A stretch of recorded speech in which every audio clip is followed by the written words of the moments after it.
Today is March 13th, 2025, the appointed time and place for the Bismarck Renaissance Zone Authority meeting, also serving as the Downtown Design Review Committee. I am your chair, James Christensen. We have two members that are joining us virtually, Greg Zenker, Commissioner Zenker, and Joe Fink, and both you guys are on board, correct? Yes, sir. Welcome. And then we have some new faces at the table, revolving chairs in some cases, but we will start, and I'd like to go around and have everybody introduce themselves. We know who we all are, but not everybody viewing does. And tell us who you're here on behalf of. Amelia, you want to start? I'm Amelia Dahl. I am a citizen. That a girl. I'm Nancy Guy, and I'm also a citizen member. Perfect. John? My mic's not working, so I'm going to talk up, but John Lee with the Bismarck School Board. Kate Herzog with the Bismarck Park Board. Kirsten Dvorak, citizen. With the Bismarck Renaissance Authority. Thank you, everybody. First item on the agenda would be to consider the minutes of the December 12th, 24 meeting. Any changes, comments, corrections? Move to approve. There's a motion to approve. Is there a second? I'll second. Seconded by Kirsten. If there's no further discussion, we will all voice our approval or disdain by saying yes if we approve. All in favor? Aye. Yes. Opposed, same sign. Aye. Oops, thank you. That motion carries. Now we'll move on to the regular agenda, starting with item A, the downtown streetscapes improvement for Front Avenue and South Fifth Street. And this is a downtown design review item that Isaac is going to walk us through. Yes, thank you, Chair Christensen and authority members. We've had a little bit of a hiatus between this meeting and the last one, so I'd just like to welcome everyone back. Should be coming up on the screens here. There we go. I'd like to welcome everyone back to these hallowed halls of the Renaissance Zone Authority, and welcome to our new faces as well. I will just state briefly that as we have been away from this meeting for a little while, and also now we have our new Renaissance Zone development plan, there will be a orientation of sorts for the new members if they believe that would be relevant to make sure they're all familiar with their the processes of this board and things that will be happening. I apologize that we did not have this prior to this meeting, but we will have that between this one and the next one. So with that in mind, this first downtown design review project actually comes to us from the city of Bismarck, the engineering department specifically, who are requesting this downtown design review approval of a streetscape project or streetscape elements that are in conjunction with a streetscape improvement project. As you can see on the screen here, and this was included in the packets as well, this is the general scope of the project area there, roughly between on Front Avenue between South Mandan Street and South 9th Street, as well as South 5th Street between the railroad tracks to the north and East Bowen Avenue to the south, and that little bitty bit of South 3rd Street between the tracks and East Front Avenue as well. So this project will be consisting of, before I get ahead of myself, just so everyone is aware, given the streets that are included in this project, as shown here again, just a reminder to the authority members of what the downtown streetscape standards refers to as our streetscape hierarchy. So that South 5th Street portion between the railroad tracks and East Bowen is called a signature street, and then some of the others in there are primary urban street along East Front, secondary urban street. In general, we would love to see various streetscape elements along all parts of downtown streets, whether that be benches, bike racks, street trees, things like that. But there is a slight preference for some of these elements along a higher part of the hierarchy. So Signature Street is sort of the most preference, and then primary urban, secondary urban, and so on. So with that in mind, this particular project will consist of a mill and overlay construction on some of the streets, as outlined on the screens there in the green lines there. So it doesn't go all the way down to East Bowen, but most of the other areas will have this mill and overlay project. There will be some curb and gutter repair, the introduction of new street trees, introduction of some benches, bike racks, a bus shelter on the north side of on the south side of Front Avenue, on the north side of the event center, where the two existing bus shelters already are. There will be a third one introduced there. And then there will also be some signage, some lighting, in particular some pedestrian lighting. As you can see on the screens, the orange lines indicate where the pedestrian lighting will be, generally speaking. And then I will just note, however, that there's not an exact location proposed at this time for whether it be pedestrian street lights or the benches, bike racks. Some of those details are still being sorted out. The reason for this particular design review at this time is to try balance both transparency and some outside processes. Considering this is an engineering department project, they are working with the state DOT since part of this project is funded through state DOT money. So we're just trying to make sure that they're able to meet their deadlines while also still being able to meet our processes as well. So some things we don't have an exact location of yet, but generally speaking, there will be new benches, bike racks, that one bus shelter, new lighting, and there will also be some curb extensions as outlined by the yellow dots there, and some ADA ramps put into places as outlined by the red dots there. Some of these locations also might change given final designs, but as of right now, this is sort of a tentative plan of where things will be. As I mentioned, this project is partially funded by an Urban Grant Program award from the North Dakota DOT, so that's why those designs are still in progress a little bit. But in general, as a cumulative result of all the findings contained in the staff reports that were sent out to you, City of Bismarck staff find that the proposed design would not adversely impact public health, safety, and general welfare, and that it is generally consistent with the downtown design guidelines and streetscape standards, comprehensive plan, and Bismarck Code of Ordinances and relevant state law. And before I get to my last point here, I forgot to mention that this is the tentatively proposed location of new street trees, as well as what kinds of trees are tentatively being proposed. This was also included in the packets. I just wanted to mention that before I get to my last little bit, that staff does recommend approval of the proposed design for the streetscape elements of the streetscape improvement project, with the condition that approval of the final designs, once those final locations of things are determined, those would be approved by the authority to approve those final designs would be delegated to the technical advisors, just to make sure we are strictly following any processes that need to be followed, and also give them the authority to coordinate with other outside groups as necessary, such as the downtowners. Does the authority have any questions for me at this time? Any questions of staff? Kristen? Did you guys, and I know that there has been in the way past a Fifth Street project, so was any of that referenced, and also did the engineers talk to any of the other business owners or any of those around the area? By previous authority member Dvorak, by previous Fifth Street plans, are you referring to the former downtown sub-area plan, or Yeah, the 5 South? Yep. Okay, yes. So this was talked about. Planning staff met with the engineering department previously. We discussed things like that. I would defer to them to know if they've specifically reached out to any property owners or business owners in particular, but in general, previous discussions internally did discuss that as well. Other questions? Nancy? I was also thinking about Fifth Street and the pending call for, what do we call it, call for design suggestions or RFPs for redeveloping along Fifth Street down there. Would we be putting a bunch of stuff in and then having to rip it out again?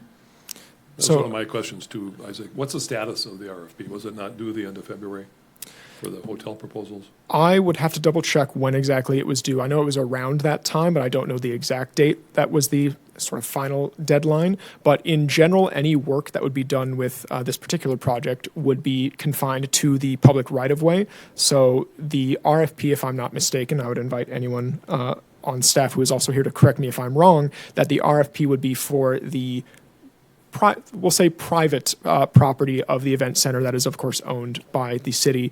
So in theory, any work that would take place with this would not go into that area and would, in theory, cause minimal disruptions there. But exact details would have to be determined based off of what would be presented in an RFP that is submitted to the Do city. you know the timetable for this project, the timing, when this would actually occur? This, This project that's in front of us? I would, 2026? Fiscal year 2026. Oh, so it's a year out. Yes. Okay, all right. Other questions? Kate?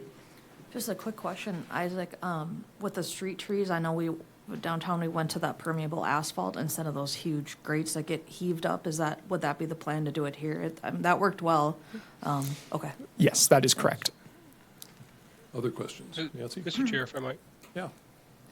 Um, Oh, hold on, Joe was, oh. Joe? Okay. Go ahead. Just, can you speak to a little bit about, obviously pedestrian safety is there. You've got the curb extensions on South Fifth, but then also a light removal. Is it just not a used light? Can you kind of go through the justification or what the city's stance is on removing that light and then putting curb extensions just at that intersection of Sweet and Fifth?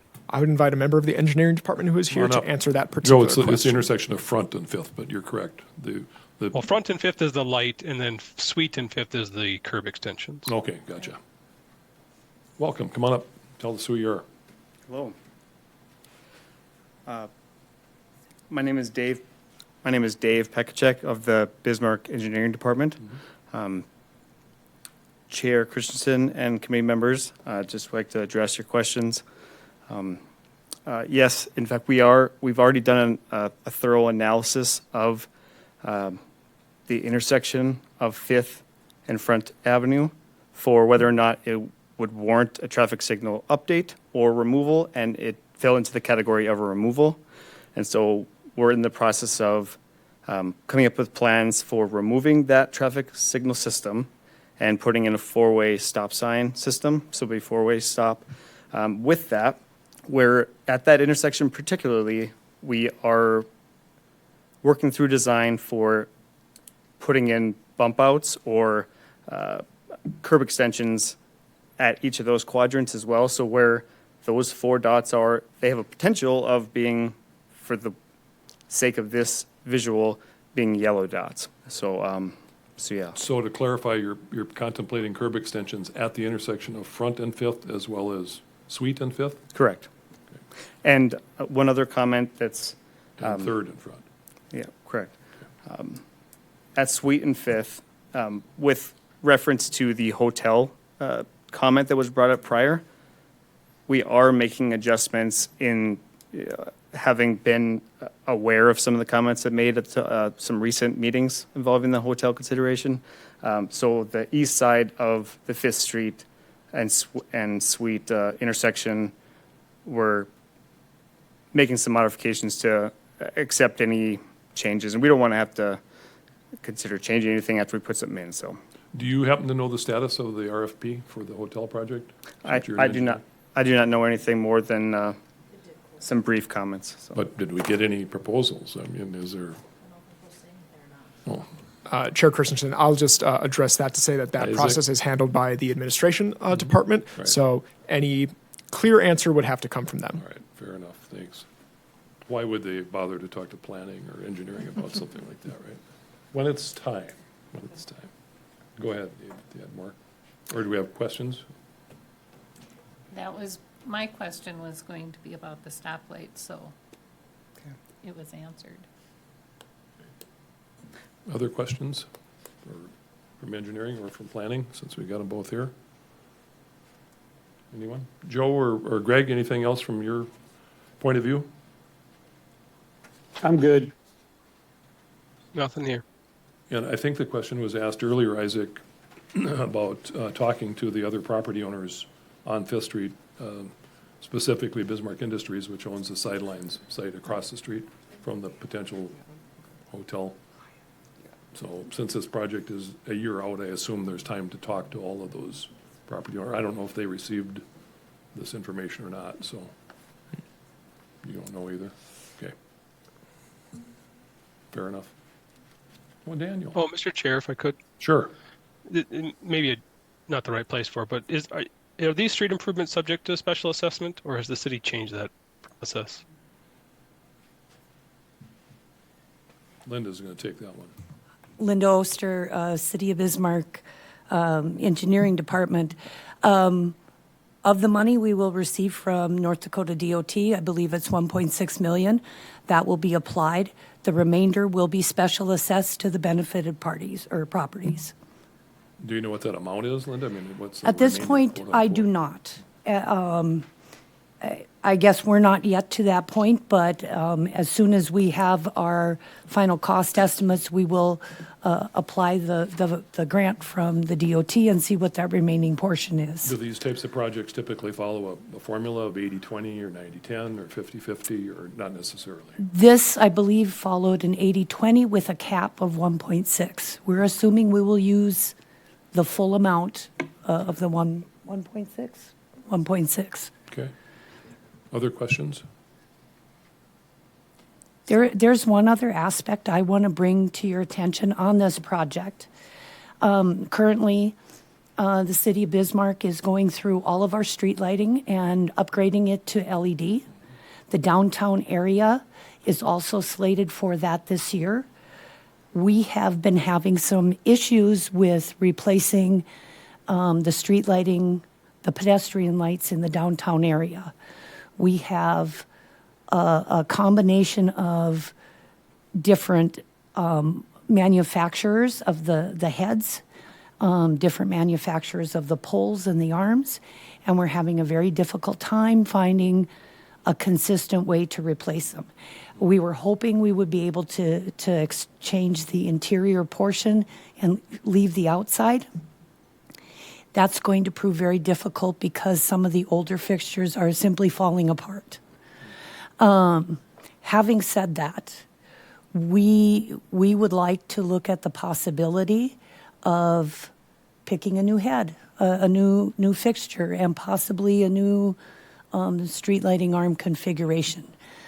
Before we do that, we'd like to sit down with the downtowners that had originally been part of this process in selecting the downtown design standards and talk with them on the possibility. And the issue is, you know, in addition to this, they're very costly, the fixtures, which that in and of itself is not a reason to look for something new and different. But the problems we're having with maintaining the ones that are there today is really the concern that Public Works is having. And so we'd like to come back and knowing that we have, I believe, about 30 lights on this project that we're going to be putting in new.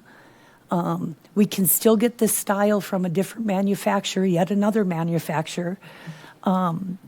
But if we could get everything in the downtown area, we would like to do that. The LED upgrade project, with the exception of these lights, is completely funded through Public Works. So there's no cost to anybody downtown or anything. But I think it's an opportunity for us to look at a design that's 30 years old almost and see how we want to bring that up to a standard and maybe utilizing some newer technology with the LEDs. So to be clear, the 30 new lights that would go into this project would mimic the existing lights that date Correct. to the 1990s, the semi-historic appearance, Correct. but with different globes and arms probably. for all of them. Correct.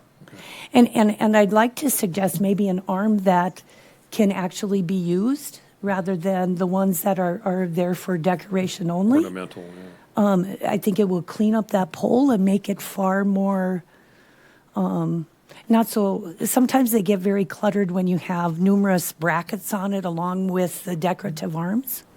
We'll blame that on the past chair of the downtown city center partnership, who's not here to defend himself. There you go. It's all his fault. But I wanted to point that out. So as it sits today, what we've got designed will work, and it will work well. However, it does not look forward to what we need to do with the rest of the downtown. There are 2 blocks worth of lights that we put on 3rd Street last year that are of this previous style that we'll want to address how we want to deal with those, because those are LED already. But we would want to match. We want the downtown to be a cohesive And I think look. if you could, Linda, and whoever else is involved from your side, maybe keep our technical advisors in the loop on that as well. We have planned, That we would have, be great. we had met with them and briefly discussed it, but we certainly will. Sure. And we're going to open it up to you guys for questions as well, but Nancy, you had another question or not? But yeah, just to clarify on who's paying for the streetlights in this project, this is gonna get paid for with the DOT money and assessments, not from Public Works. That is correct. Okay, The rest of the downtown is covered by Public Works, okay. that very upgrade. good. Okay, technical advisors, you have questions of engineering or of Isaac or anybody else? I don't know if there are questions. I just want to give you guys a brief summary of the discussion we had in a meeting prior to this with the project manager in engineering and a few of the things that we pointed out and things that we discussed. So we just tried to point out a couple of the design guidelines that we felt might be applicable to this project. In particular, we kind of pointed out the design to increase vegetation guideline. There's not a lot of specifics there. We discussed opportunities to maybe incorporate some planting into the bump outs and things like that. The guidelines aren't terribly specific as to whether it's required. It's like do your best kind of a thing. So there was a discussion about whether or not it was feasible or appropriate, but we did discuss it, and it's discussed in the staff report. A couple of other things that were kind of brought up: the final specifications of the specific benches and fixtures are not included at this time. I think the recommendation from staff is to coordinate, get sort of approval from the design review committee on those items. So your motion might include delegating that authority to us. But just a couple comments on those points. So the guidelines kind of talk about drawing on existing site characteristics, using compatible materials, durable materials. So those are the things we would look for in the, as a basis of evaluating the final specifications. Does it match what's kind of already there, or is there a basis for it being different for whatever reason? So if, for example, the downtowners are interested in rebranding some of the street furnishing elements for some reason, that would be a reason to change. But otherwise, we would look to, just things that match the existing, benches and fixtures that are already there. Also, as it pertains to location of things, and which isn't in the staff recommendations, but I might suggest we include it in reference to security, lighting, and encouraging pedestrian activity. You're going to want to locate benches in places that people would find benches useful with shading, find benches safe, so there's lighting. So just the final placement of some of these elements, I think we would like a little bit of input on that. So just to be sure, that's not included now, but that's something we're going to be interested in looking at. So just want to make sure that's included in any motion. We also discussed the potential for bike lanes and parking, because those are included in the guidelines as well. I think we kind of determined that, again, this might not be the right place for a bike lane, and to the extent parking is relevant, there's already street parking there. One thing that wasn't, hasn't really been brought to your attention yet is there's a section of this street that involves encroaching into the existing pavement with a new sidewalk. And so that, I don't think we're losing parking there because there isn't really parking there now. It's just a really wide drive lane, so that drive lane gets a little bit narrower. It doesn't seem like there's an issue with the lane width there from engineering, but just, again, to bring that to your attention, that new sidewalk is bumping into the existing lane width of the roadway there. Anything you want to add? Covered it. Okay. Okay. Do you have any questions of staff, either one of you guys? No, just wanted to Yep. bring you Okay. guys up to speed on our discussion. I think it would be appropriate for whatever motion that comes forth to include some delegation of authority to our technical advisors on those matters. Other questions or comments? I have a question. Are bump outs required now under state or federal funding for all these intersections? And does anybody talk to Public Works that does the snow plowing about, do they get a say on bump outs or not? Just curious. Go ahead, Dave. Good question. Thank you, Chair Christensen. Yeah, so we do have the ability to analyze the benefit, cost benefit for the bump outs in question. It is our feeling with our process of assessment that shortening our crossing distance by way of the bump outs is going to be a safer thing for the pedestrians. So that's a part of it, but making sure that their turning movements can easily make it at every single turning movement. That's all part of what we're doing. So I think an example of where it might be a concern would be last weekend where you had thousands of people at the event center for basketball games and dozens of large school buses traversing north and east or west onto Front from Fifth Street. yes, It's a big, it's already a difficult turning radius for those buses. yep, You're absolutely. going to make it a lot more difficult, but just my opinion, not an engineer. Yeah, One on TV. to comment that our design vehicles, I work with our longest bus option, our city bus, but then I'm also like a full-size truck with a tandem axle truck, I guess. But so it's Or a we're making snowplow. sure and it would be far longer than a snowplow. But yeah, and we have been in contact with Public Works Sure. for a number of features of this project and to try and get input from them. So, but the snowplow considerations, that's kind of always in our mind with the design. So, Kirsten? Chair Yes. Christensen? Yes, sir.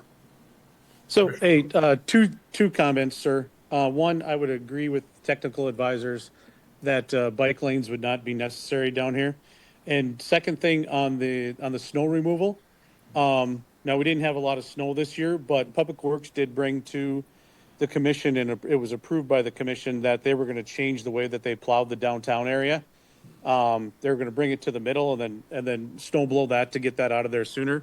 So I don't know. I would have to talk to Public Works Director Solway to see if Front Street includes that scenario. But I understand your concern with the snow, but if we're plowing it a little bit differently to get the snow out of there sooner, I don't see that being a huge burden for our Public Works team. Okay, good point. Anything, Joe, did you have anything else? We don't, I don't believe so. okay. Kirsten, you had a comment? Yeah, while you're up here, about the light being removed on Fifth and Front, are we taking it out altogether? Are we putting in a new kind of light or just the four-way stop? Because I'm thinking, like you said, basketball and end of concerts, it's hairy already. So you're gonna put a four-way stop and no one's ever gonna be able to get out of there. Or even just crossing the street for that matter. of course, valid concern, and there's a thorough analysis that went through our traffic engineer, Chris Holzer. He went through a thorough analysis of this removal, and we'll have to do a 90-day review period coming here likely in the early part of next year. But in order to be sure that this is the right procedure to go forward with, there is a testing period that's required. However, we're confident that our design is going to address some of those concerns, including drainage, which hasn't been brought up yet. But I think that's always a heavy topic when it comes to things like that. Bump outs, moving inlets, things like that are all being addressed. But yeah, the crossing distance for pedestrians is going to increase safety for those reasons. The stopping and turning radiuses are all being taken into account. Are you proposing bump outs then at the intersection of Bowen and Fifth as well? Because after any event, that's where all the surface parking is, right? So that's a four-way stop right now, and it gets pretty hairy there too as well, coming from Kirkwood Mall or. So Bowen and Fifth is outside of this project area. It deadheads there. Yep. However, there currently is like a bump out on the northeast quadrant of that intersection that it allows for about 41 feet crossing distance. So I'm taking that distance as like a somewhat of a comparison north into the Fifth Street intersection to, if anyone were to be walking any distance to the event center, I have a similar crossing distance if possible. If not, for other reasons, we're and so we're addressing all of those topics. I feel the parking comment with our current design, which as Isaac had stated is under development, we are likely to add several parking spaces that are not currently there on Fifth Street, specifically north of Front and south of Front down to Suite. So just a comment there. Okay. Anything else? Anyone else at the table or anywhere else have questions or Chair comments? Christensen? Yes, sir. Hey, I just, real quick, just to make a comment on the, since engineering is my portfolio and I've had to talk to Gabe a few times about how traffic lights and signals and all that, those parameters are not set by us locally or even by the North Dakota DOT. Those parameters are set by the federal government, and we have to meet those metrics as to whether we put in traffic signals or four-way stops or unmarked or whatever it is to make sure that we can retain federal funding in the near term and in the future. So I know sometimes we're disappointed with some of those decisions that are made locally, but they do have a much larger impact federally since we have to meet those guidelines. Okay, thanks, Commissioner, for that, at least for now. Is there any further discussion? If not, what are your wishes? The action would be to move to approve with conditions, deny. I'd move to approve with conditions that any substantive changes come back to this group, and that engineering and planning work with design review folks on any other things in terms of like benches and things that need further design. Is there a second? I second it. Seconded by Amelia. Any further discussion? Any discussion? Hearing none, call the roll, please, Sandra. Authority Member Greg Zenker, Yes. Joe Fink, Yes. Amelia Dahl. Yes. Kirsten Dvorak, Yes. Nancy Guy, Yes. Kate Herzog, Yes. John Lee, Yes. Chair Christensen. Yes, the motion carries. We'll move on to regular agenda item 2B, which is the demolition of the former Come and Go gas station across from the federal building at 207 East Rosser Avenue. Isaac?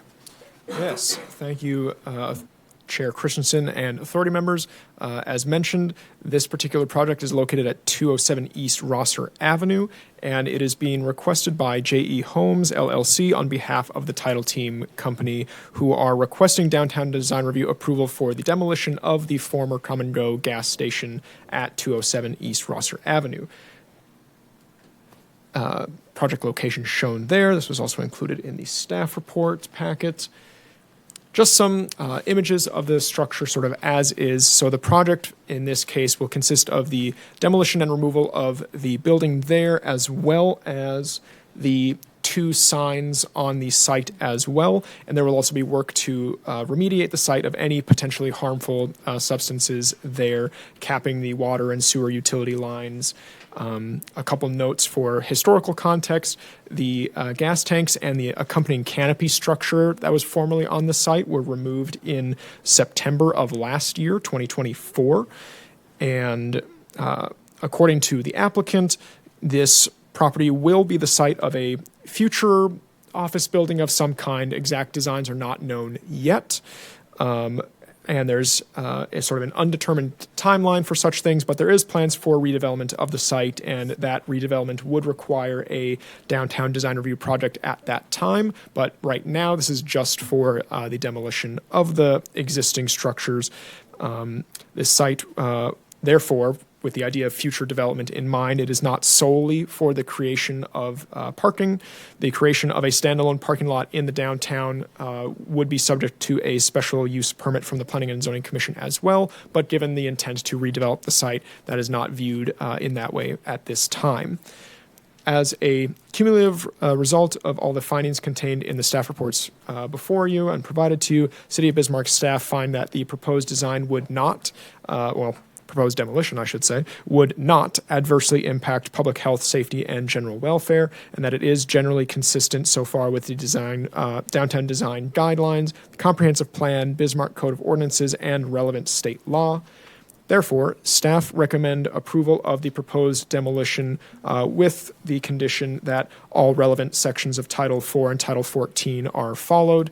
That, of course, in general, folks should be following ordinances, so that condition is more so a reminder, more so than anything, but we are recommending approval with that condition just for the sake of clarity. Does the authority Questions? member have any questions? Go ahead, Kristen. So you say that they're not going to use it as a parking lot, but when I drove by there today, they had very many cars in that parking lot. So I'm concerned that they are still going to use it as a parking lot. So, Authority Member Dvorak, Chair Christensen, and authority members, from the current view of Title 14, parking in conjunction with a use on a parcel of land does not require any special use permit or something like that. There, of course, could be an in-between time of before a redevelopment happens, but in general, if the intent is not to just be a parking lot, till the end of time, we so far do not view it as requiring a special use permit. Other questions? Yes, Amelia. So if it's left vacant for longer than 60 days, they're required to landscape it, but right now it's it's asphalt, so does that get torn up as part of the demolition as well, or how does that work? Authority Member Dahl, Chair Christensen, that of course can be a discussion that city staff have with the property owner and applicant. That question has come up before in terms of properties in the downtown being generally hardscape, concrete, asphalt, the like. So that particular provision might sometimes seem to be conflicting with the intent of redeveloping a site with a foundation and all that. That is technically what the ordinance says, but there is some room for discussion if that is deemed to be relevant. Other questions or comments, observations, technical advisors, anything from over on that side of the room? Chair, Mr. Chair, Yes, go ahead. Let's start with Joe. has the city, or with the removal of those tanks, or at any point required soil testing for tetracarbons or brown site considerations, being that was a gas station for quite a long time? My experience is the answer is yes. The state health department would be involved, but it's been a few years since I did one of these projects.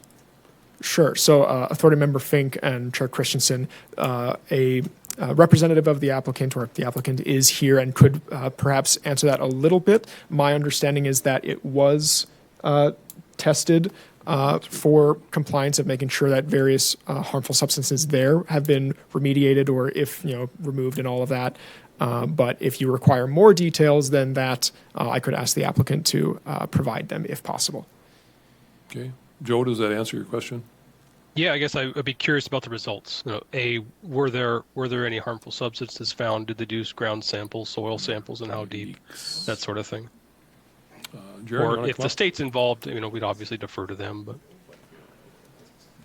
just curious. We have a representative of the property owner, Jaron Thompson. Hey guys, I'm with JE Builders and I'm Welcome. a general contractor on this. Part of the sale to the new owner, it was contingent on them passing the North Dakota environmental tests.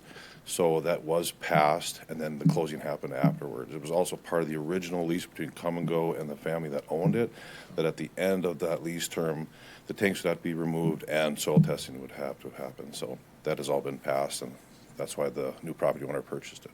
Okay. Did you hear all that, Joe? I did, thank you. Yep, thank you. Don't go away, Jaron, there might be other questions. And Commissioner Zenker, did you have questions for Isaac or for Jaron?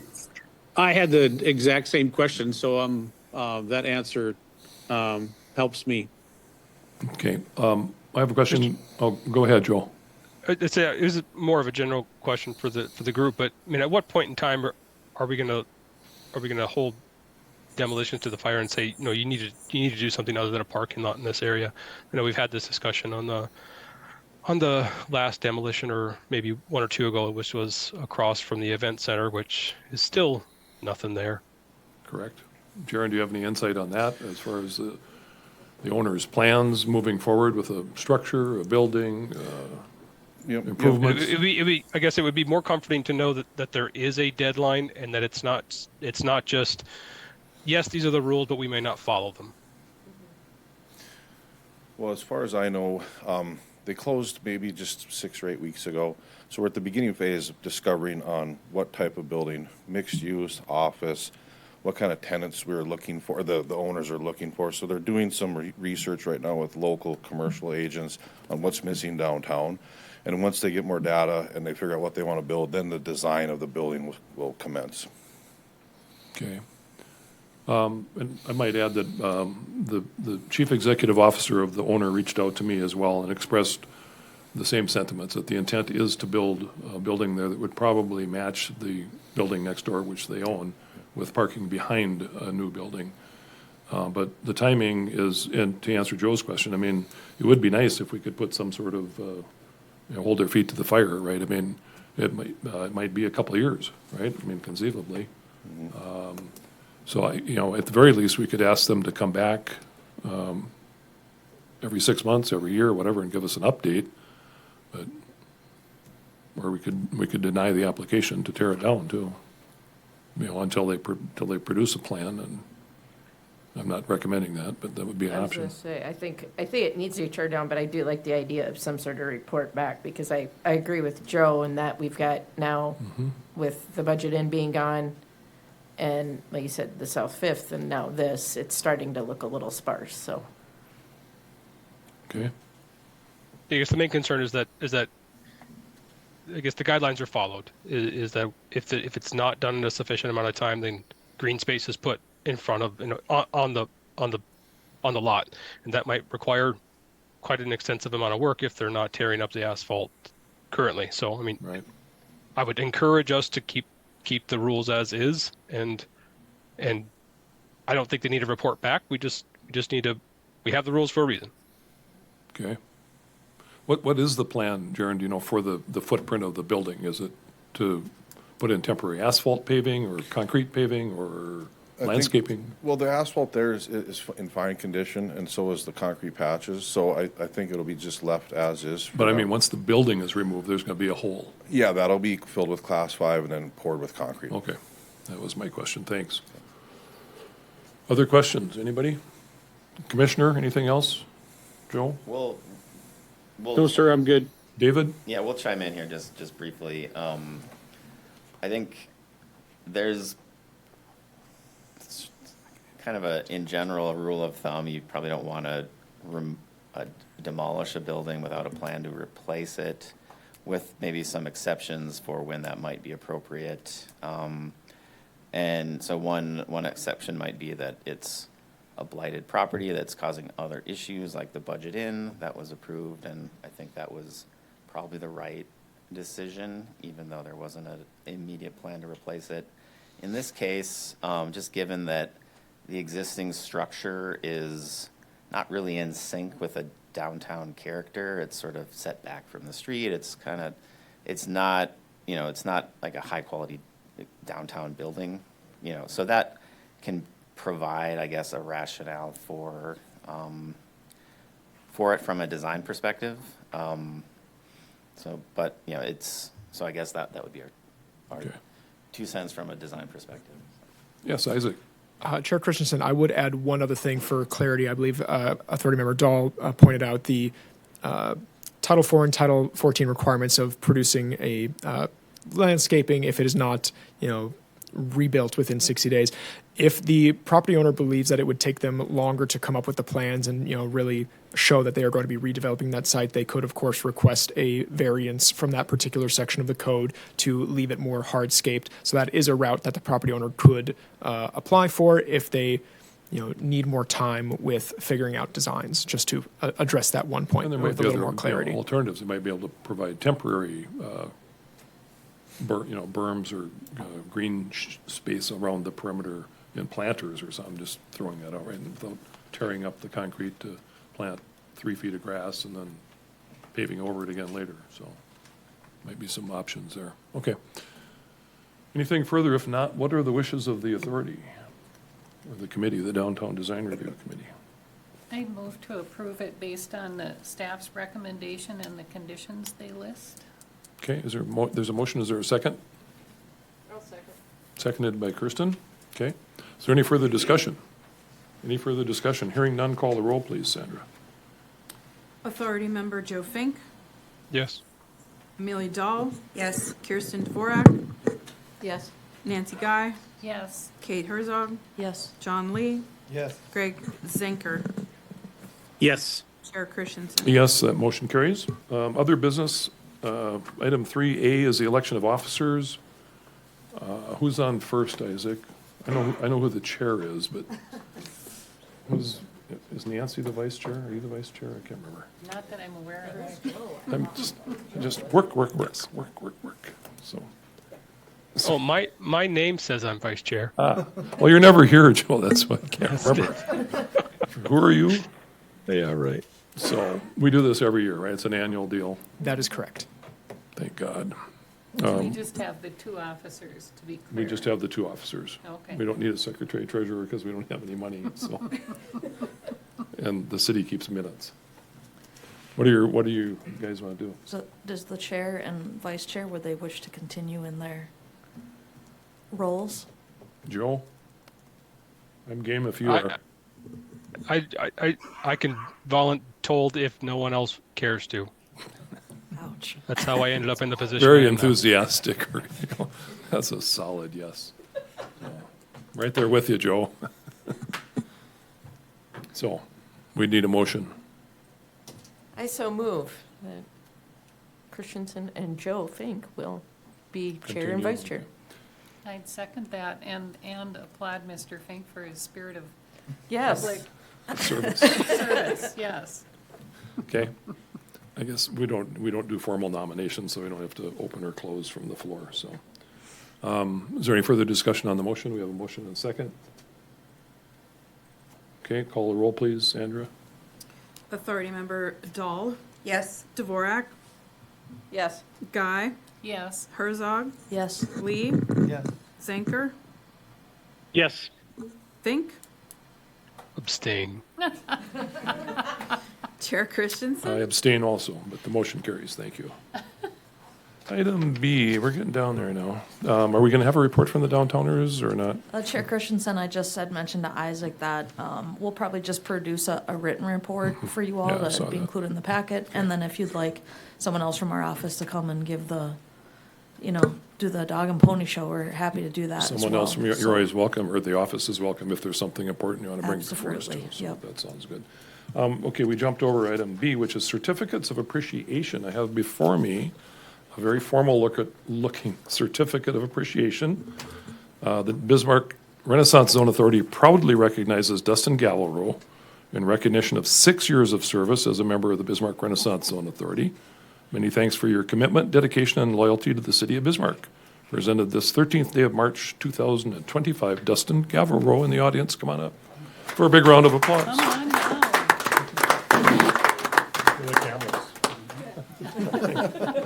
Thank you, Dustin. So, Joe, see what 6 years gets you? So hang in there. You get a pretty certificate. It's not even framed, for crying out loud. Well, and we made him wait until the end That's- of the meeting. It's a phased approach of leaving. You didn't want to rip the Band-Aid off. He misses it. There's no doubt. So if there's nothing else, does anyone else have anything for the good of the order? Anybody? Mr. Fink or Mr. Zenker, anything out there? Okay. If not, and if there's no objection, we stand adjourned until April 10th. Thanks, everybody.